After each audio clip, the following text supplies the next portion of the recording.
James Delingpole's a best-selling author, and he's also a writer on a host of big publications like the London Telegraph, and he's got a couple new books out, and we'll be talking to him. Right now he's got Watermelons out, Everything You Knew About the Government Was Wrong. Good to have you here with us today, Mr. Delingpole. I'm going to ask you what I asked Christopher Monckton last night, Lord Monckton.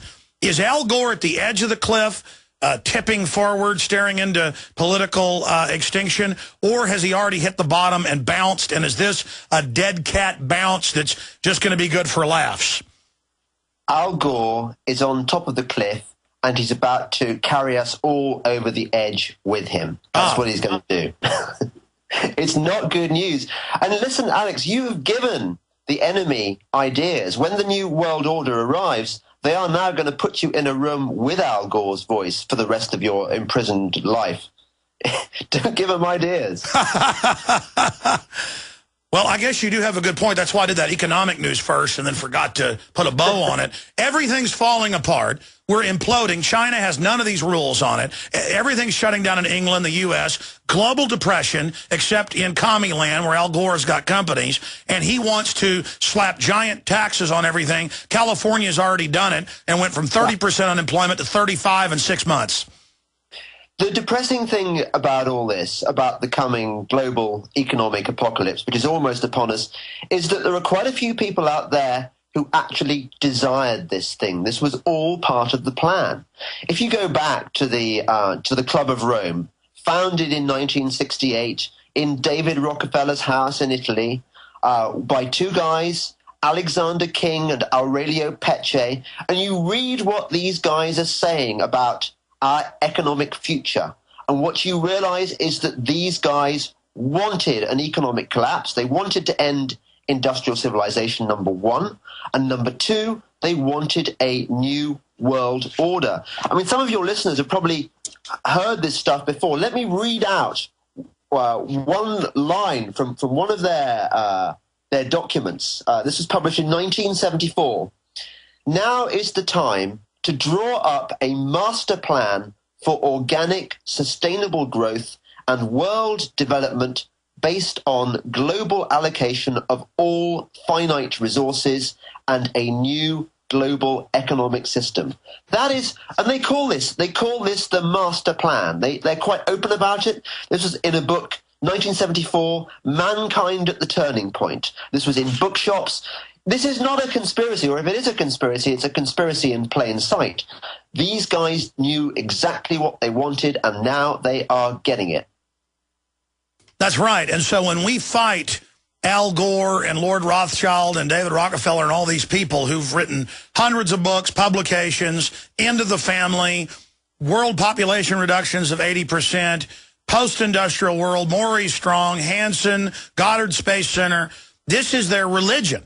And they mean to carry it out. And so when we're fighting the man-bear-pig, you know, I like to joke about it, but really it's not a joke. I mean, they're even calling themselves green fascists now. These are authoritarian control freaks. And what's even scarier, they don't even think they're saving the world.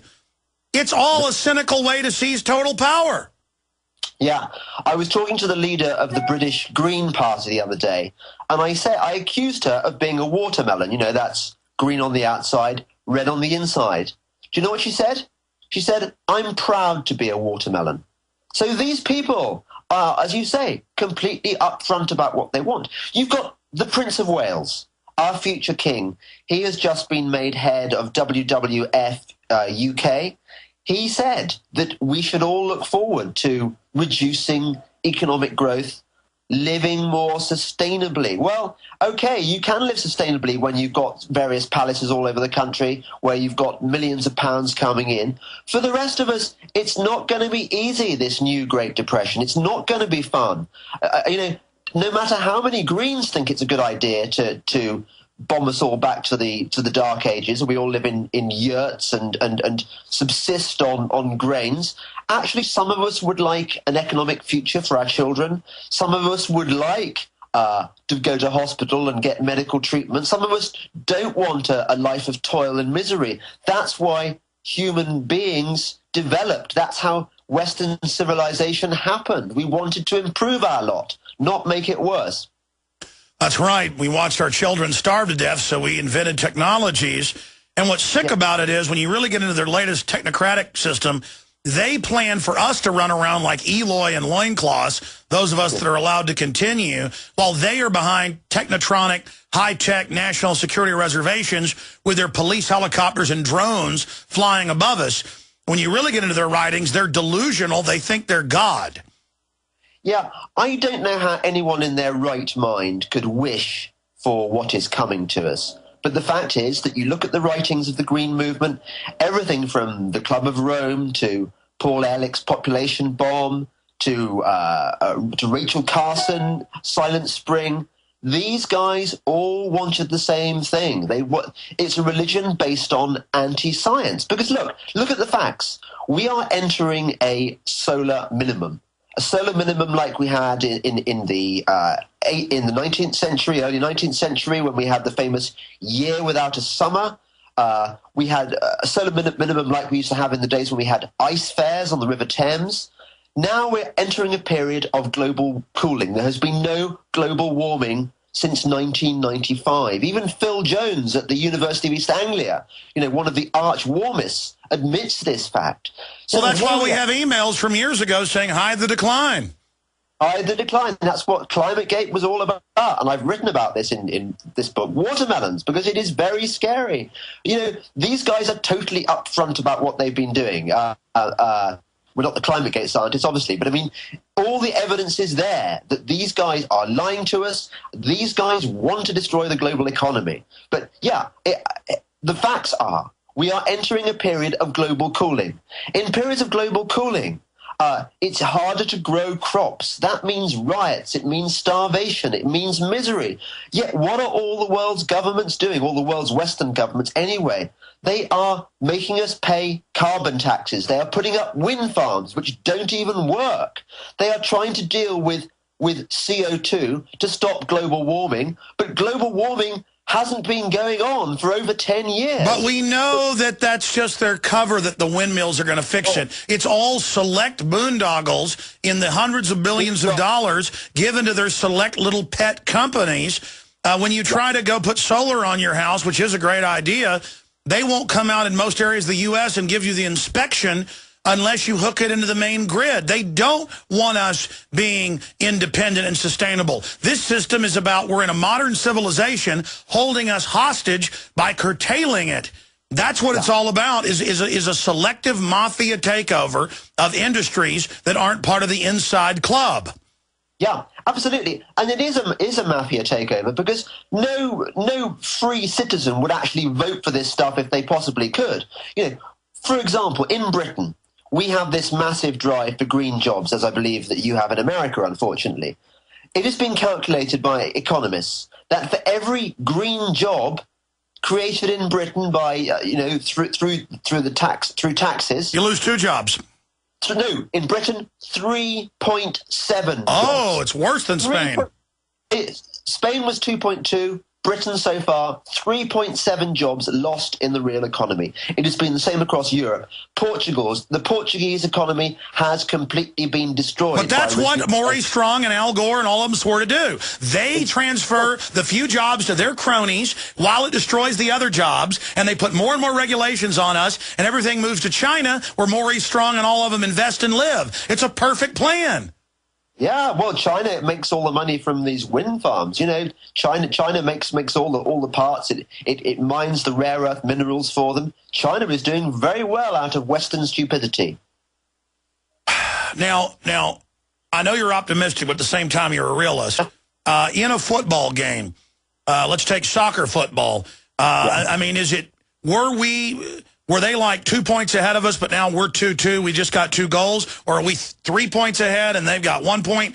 I mean, how would you describe where we are right now? Because it looks like we're really starting to rout them. We've gone from just their wall of ridicule and, everyone agrees with us. And, they're marching along with coconuts like they're royalty and Al Gore saying he's the king, like some Monty Python skit, to now they're on the ground with their arms and legs hacked off saying, it's just a flesh wound. That's right. Alex, what's happened is that we won the game 2 years ago. And what's now happened is that these jackbooted stormtroopers have come onto the pitch just as we're about to pick up our silver cup and said, hang on a second, you haven't won this game. The rules have changed. These are the rules now. You're going to go to a prison camp. We've won. We win forever. That's what's happened. Well, that's right. And in fact, I'm glad you raised that. I can tell you're getting even more hardcore as the chips get put on the table. More and more, like parrots, tell people they're calling for arresting anybody that criticizes them, and it's time to get these alarmists, and it's time to get in their face. It's time to burn down some more car dealerships and hotels in the mountains. It's time to burn down ski resorts. It's time to knock the windows out of SUVs because you got to pay your indulgence to Al Gore. Alex, I used to think that some of the stuff you said on your show was quite extreme. The longer I live, the more I see what's going on in Europe, the more I suspect that we are heading towards a global eco-fascist new world order, which scares me something rotten. I think they are going to start persecuting so-called climate change deniers. Already you see people who, climate skeptics, are being denied a platform in taxpayer-funded universities. These universities are supposed to be open to everyone, and yet they are shutting out freedom of speech now. In England, they won't even deliver audio CDs of Matthew. And even if you don't agree with that gospel, or you're an atheist, now they won't deliver Bibles in the mail. I mean, this is a dictatorship. These are not liberals. These are authoritarian control freaks, and their ground soldiers are literally control freak little brown shirts. It's time to get back in their face. Well, wait and see what happens if the EU gets its way and has political union as well as economic union. If that happens, Europe is completely lost. And then it will be as Mark. That was my next point, because you're in England. They now admit it's a united Europe, no sovereignty. They said they're going to get rid of the football teams and have the Euro team so you can learn to worship government. That got leaked yesterday and is now public. Zero Hedge got that, but it's since been confirmed. And now they're announcing, yes, a private banking dictatorship over all of Europe. And guess who Goldman Sachs and J.P. Morgan and all the big banks that are going to own this system are financing? They're the biggest financiers of the carbon tax garbage. Yeah, of course they are. I mean, you know who invented carbon tax? It was Enron. Enron was going to be really big in carbon taxation and carbon credits and stuff. It is Enron economics. And these are scary times.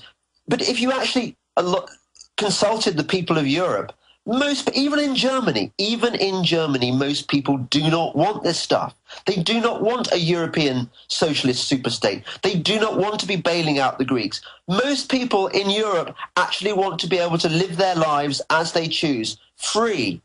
Now, unfortunately, there is a class of bureaucrats, of Eurocrats, call them what you will, who have rigged the system with the banksters in such a way that people no longer have any democratic control over their lives. The Green Movement has been very much part of that. These are the watermelons. They are using environmentalism as an excuse to create new structures, to impose new taxes, new transnational regulations like the one that Gibson Guitars got done for the other day in America. They were prosecuted under this ridiculous law which says that even if you infringe environmental laws made in India, then you are liable for imprisonment. No. This is the new global database. A guy shot a deer in the state and didn't buy the right stamp for it. So now it says he's globally banned from hunting anywhere. And now they're saying we're under foreign laws. But even in the India case, they're saying they didn't violate the law. This was value-added wood. It's not endangered. But they don't care. And expanding on that, here in Austin, I talked to some of the city people where they come in and turn the parking spaces the wrong way on 6th Street for bike lanes. And the bike riders get out in the highway on major highways on purpose like it's theirs and are very aggressive and hateful towards cars. It's like a cult, and I like bike riding. And they say, we're not going to have fuel in cars anymore, so you must ride bikes. Well, we're not set up in compact cities where you can even ride 5 miles to work. It will destroy our society. And Harry Reid says he's not worried about the Great Depression. He's tackling the issue of bike paths nationwide. So instead of fixing, listen, 20 years ago, we had great roads in Texas. Everywhere I go, they're rotting. Interstate highways have potholes. It's like I'm in, the roads are better in Mexico, James.